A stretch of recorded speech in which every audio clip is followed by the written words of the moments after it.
Hello viewers, আজকে আমি সাধারণত কক্সবাজার থেকে কলাতলি গিয়েছিলাম।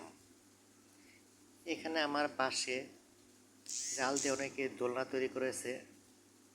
দোলনায় সাধারণত তারা আরাম আয়েশ করতেছে। আমি আস্তে আস্তে সাগরের দিকে চলে যাচ্ছি। সাগরের পাশে দাঁড়িয়ে থাকা বৃক্ষগুলো খুবই সুদর্শন, দেখতে খুবই অমায়িক। চারিদিকে সৌন্দর্য ফুটে উঠেছে। গাছের ছায়ায় মানুষ স্বস্তির নিঃশ্বাস ফেলছে, আবার কেউ বা সাগরের দৃশ্যগুলো সচক্ষে দেখছে। আসলেও সাগরের পাশে না আসলে প্রকৃত আনন্দ কখনো উপলব্ধি করা যায় না।